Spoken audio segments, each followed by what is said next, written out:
Welcome back for Lesson 2, where we will introduce the Supply Chain Operations Reference Model. Upon completion of this lesson, learners should be able to describe the Supply Chain Operations Reference, or SCOR, model, and discuss how SCOR may be used to analyze and improve supply chain operations. And we have a question. Why do you think it may be important to have a common nomenclature and view of supply chain across customers, suppliers, and service providers in a supply chain? I believe that different graphical representations resonate with different people. Therefore, in these lessons, we'll present a wide variety of graphical depictions of supply chain. We'll first turn our attention to the Supply Chain Operations Reference Model, also known as the SCOR model. It was created by the Supply Chain Council, and the Supply Chain Council is now merged with the American Production and Inventory Control Society, which is one of the many professional societies associated with supply chain.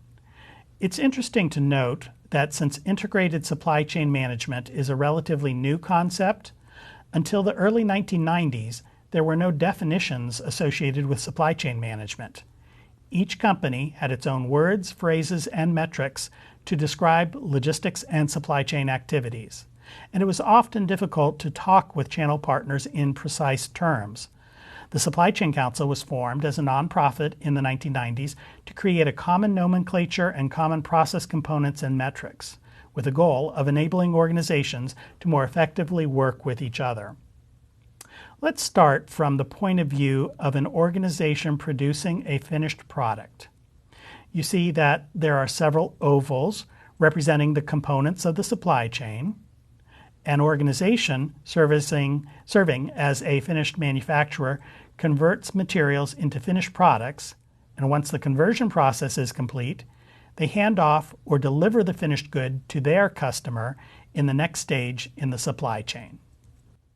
This representation of the SCOR model is at the very highest level.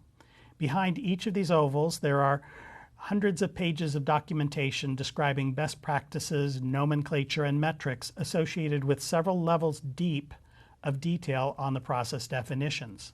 The SCOR model additionally has differing process definitions based on the specific operating model of an industry, such as an engineer-to-order manufacturer versus a make-to-stock operation, such as in consumer products. Cereal would be a good example of a make-to-stock operation. The efforts of the Supply Chain Council in creating and evolving the SCOR model over the years have been made it much easier for supply chain providers, manufacturers, shippers, third-party providers, etc., to more effectively communicate on a day-to-day basis and create rules making supply chains more efficient. This chart provides several examples of very high corporate level supply chain metrics. The metrics measure performance in key attributes such as supply chain reliability and responsiveness, flexibility, costs and asset management. And as noted a moment ago, behind these high-level metrics, there are much more refined process-specific metrics.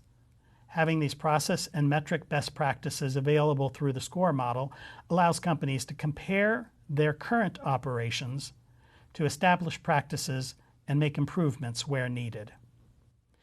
In this lesson, we have described the Supply Chain Operations Reference Model and discussed how SCOR may be used to analyze and improve supply chain operations. Thanks for listening, and we'll see you on the next lesson.